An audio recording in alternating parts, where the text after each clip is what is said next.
So I've grown up going to church in a Christian family, but at my home church there's not really anyone else kind of my age or that I can really relate to in faith. So when I started coming to G2 in first term of my first year, it was really amazing because I found so many people that I could have a really deep Christian friendship with, and it really helped me grow so much. I started coming to church because I was just interested in the different things that it could bring to me, and I wanted to be a different person and to be a better person, and just to like start a new life almost.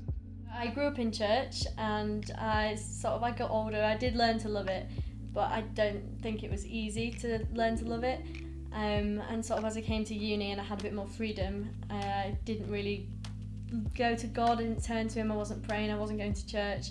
And then this last summer I felt a bit of a calling, like I'd missed it, and so I found G2 online, and in no time Emmy Burns had messaged me and asked if I wanted to meet for coffee, and of course I said yes, and I met her and a load of G2 students on campus, and I knew almost instantly that the G2 family was like now my own, and ever since like loving church has just like never been so easy. 30 years ago my nephew got killed by a hit and run driver, and I was so far away from faith and Jesus. I never thought I'd be sat here today talking about how close and how pulled back I am into it. I never understand the circumstances of what happened at the time. And even now I probably don't, but I understand it so much more now, and I cannot fight the faith. It's with me every single day. So I do not remember the first time I went to church because I was an infant/baby. I grew up in church. We had a family church that we went to when I was a child. We lived in Washington State, and we moved to North Carolina, and my parents started a church when I was about 10. And so I just grew up in that church, was always in it. I learned that the best nap you can ever take is in a pew, in a church building, because that's where I was after school every day.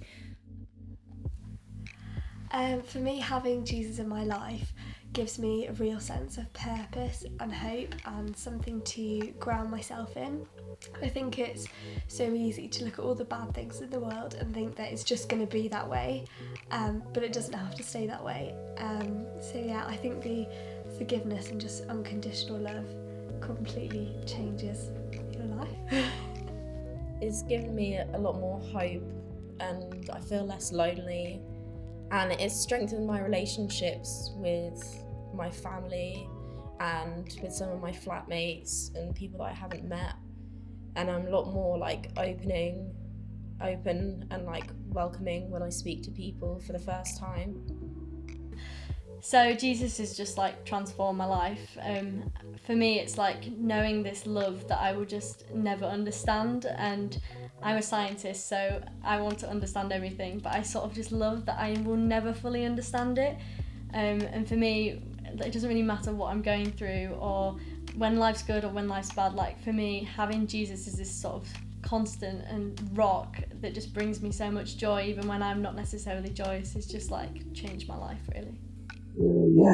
Following on from the things that have happened in my life and everybody's life, turbulence, ups and downs, the doubting, I just find in my life this absolutely always leads back to the same place. I have faith. Jesus, I don't think I could survive without Jesus in my life now, and I wonder how I survived before, strangely enough. How did I get by the turmoil of everyday stress, worry and anxiety, and worrying about the wrong things a lot of the time, which seemed like to be the right things at the time, but Jesus has come and definitely, the Holy Spirit rescued me. Most recently, I have found that the last year has been really difficult. That is probably because I decided to do too many things, like go to grad school in a new country with a brand new baby and a preteen sister who became kind of like our child, and do all of those things at once. But I've really learned that being able to trust God and have faith that He will do what He said He will do is really important, and that what I want to do in life is not as important as what He's told me to do. And that has been a huge life changer, even in just like the last few months, just kind of figuring out how to like sit still and like listen and just be okay with like whatever else is going on. I actually had a dream about 2 months ago about a kind of like baptismal type of thing, and it occurred to me when I woke up, like, I've never been baptized, like I think that's really important, I should do that. So I texted Hannah and I was like, does G2 do baptisms? And she was like, yeah, there's one coming up. And I was like, sign me up. Like, it's time. My father and mother was not religious people. It was difficult at the times, but I really, really want to get baptized because it's always been in my heart. Obviously, that I've got a calling, and Jesus is talking to me in a spiritual, strange kind of way, which is hard to explain. But this is my commitment to Jesus. I am yours, and this is the reason I want to get baptized. It took me a long time, but we've got there. So I always knew that I wanted to wait till uni to get baptised, so it would feel like a real like adult commitment that I can make for myself, and not just because it was something that my parents kind of did, bringing me to church. And I really feel like at G2 I'm so settled here in the church family, and I'm leading a small group this year, so I feel like I've just had so many chances to grow, and I just feel really, really ready to make that commitment. I want everyone to know that I'm not afraid to show who I am and what I believe in. I'm getting baptised because I've lived life without wanting God and without thinking that I needed him, and since then I've genuinely like experienced the grace of God in like desperation and like his closeness when I'm like hurting, and that's just brought me so close to him. And for me, it's like I've started to realise the goodness of God despite my circumstances, even if they're not good.